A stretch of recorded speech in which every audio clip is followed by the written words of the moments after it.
So we must do two things, two great things together to encompass that enormous new view that lies before us, but to encompass it within the framework of science, to see it within the whole categorical framework of science, and to see that these two are not separate, but that they are wedded. The bigness of the idea, the newness of the idea, the greatness of it is one with the structure of science, the structure of being itself. So we begin with the Word, science as the Word. And science as the Word must show us now the creative basis for that self-interpretation. What is the creative basis of the self-interpretation of God as science? So I feel that science now is going to gather up everything into fundamental elements. Fundamental elements. And we see right at that first point of intersection that one principle of God is soul and life. Soul and life. Those, what John Dorley calls the numerals of infinity. The numerals of infinity, those fundamental values with which being calculates. So it is as though science, as the Word, would say, that which is fundamental to me is everything that you saw in the Word. Everything that you saw in the word vertical. Let me put it this way. What have we always said that those numerals of infinity are? They're the identities of being, right? And we've said those are what? Ideas. Yeah, ideas. We always said the numerals of infinity are the ideas. Do you feel they are the ideas? Or do you feel... Yes, they do, the ideas. What happens between the 6th and the 7th?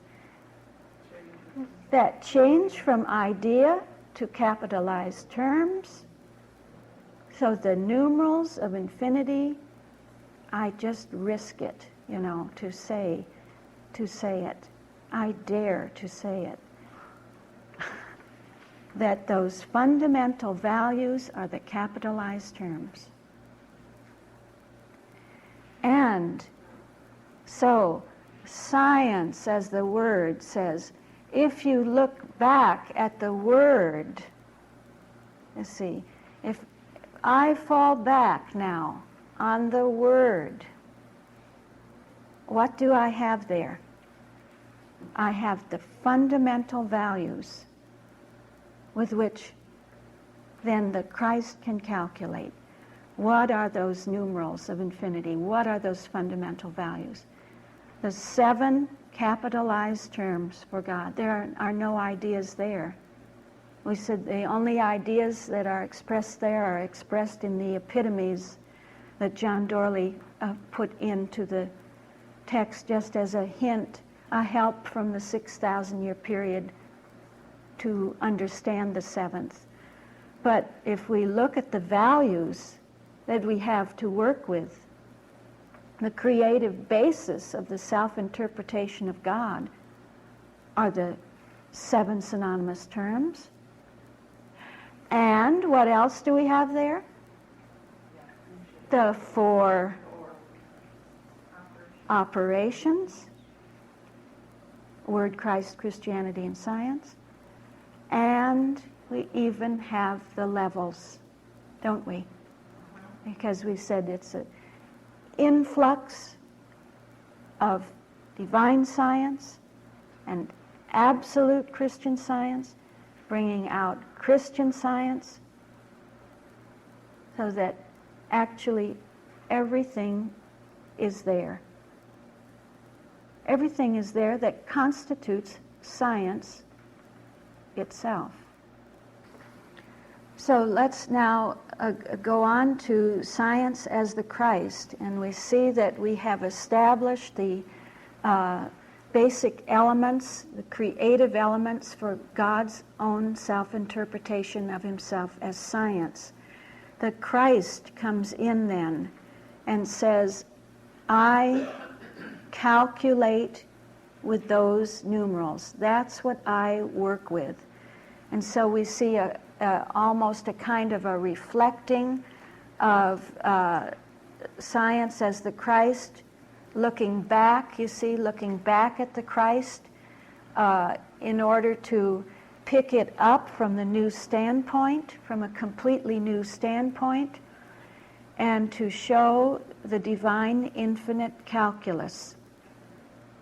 To say that I, spirit and truth, and I don't know how many times I felt as we were going through the various points of intersection that either spirit and or truth would come in a way, just as we see here, that shows us that spirit and truth work together to bring out the infinite calculus of being, the infinite calculus of science.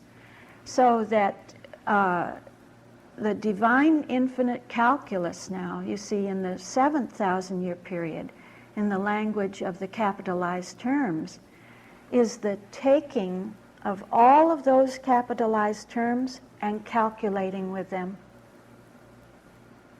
Calculating them, you see.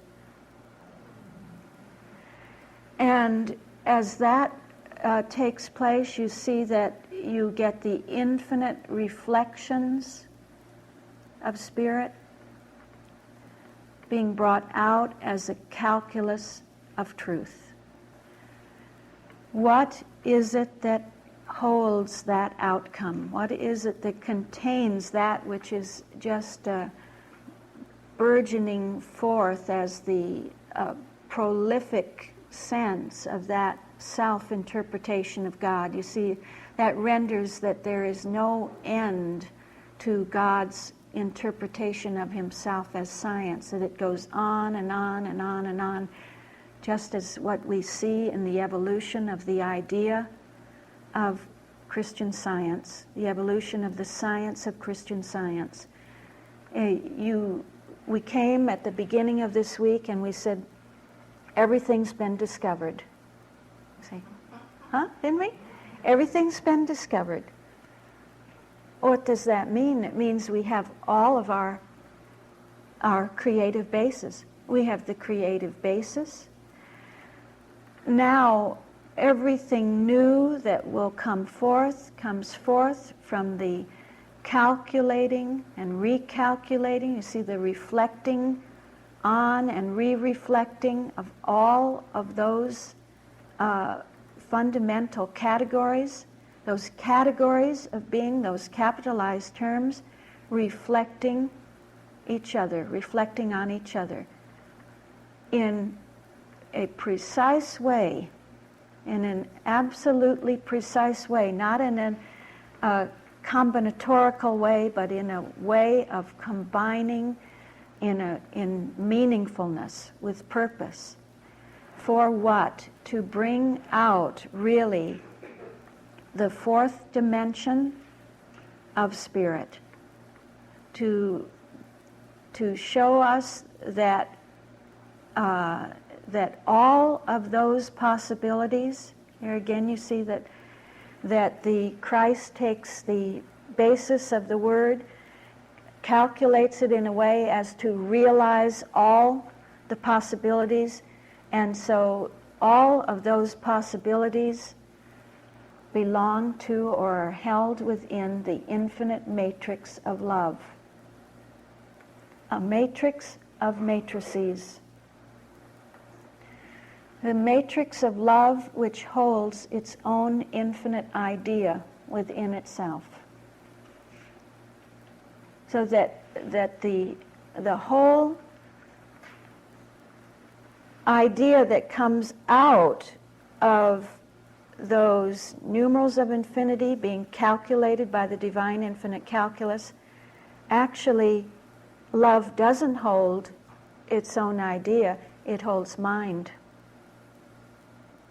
That's mind. That is not idea even. It's a capitalized term. Mind standing for the infinitude of mind. What else can we say, huh? Mind standing for mind. For everything that we've ever attributed to mind. For all that could ever be attributed to the one infinite mind. Love contains that. It's an infinitude of matrices within one infinite matrix of the principle.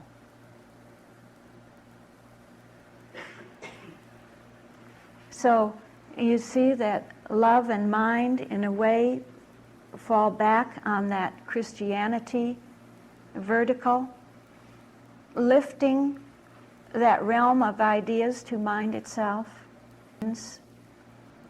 But you see then that as we move to the final conclusion, what more can be said but that this is the omni-operation of one principle that holds its idea within itself. And now we see that the idea is the 7 and the 4 and the 4. That's the omni-action, isn't it, of the principle. So principle turns back on itself, on its own vertical, and gathers up science as word, science as Christ, science as Christianity, and says that is my omni-action. All right, I wanted to just read you something from Peggy Brooks' book entitled John W. Dorley and the Scientific Evolution of Christian Science, on pages 110 and 111.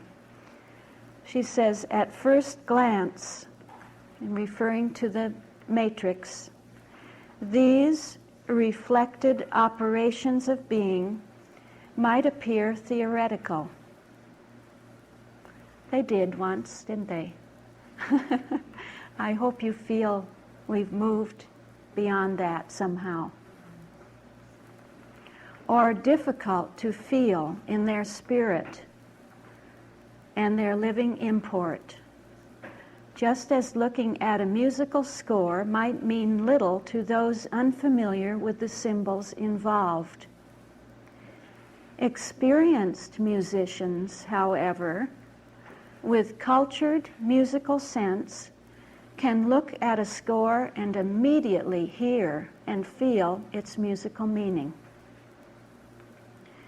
It is not just symbolic notation to them, but is music itself. And the translating process is natural and simple. When spiritual sense is cultured in an understanding of the fundamental tones of being and their operation, the reflections of the infinite being, as illustrated by this matrix, come alive. And they can be discerned at work wherever we see truth actively expressing itself in human experience. Isn't that beautiful, and gives us the promise, and in a way we have already touched the fulfilling of that promise in what we've been able to do together to see the life in this matrix, to see the truth in this matrix, and to see that it is love, that the divine principle is love.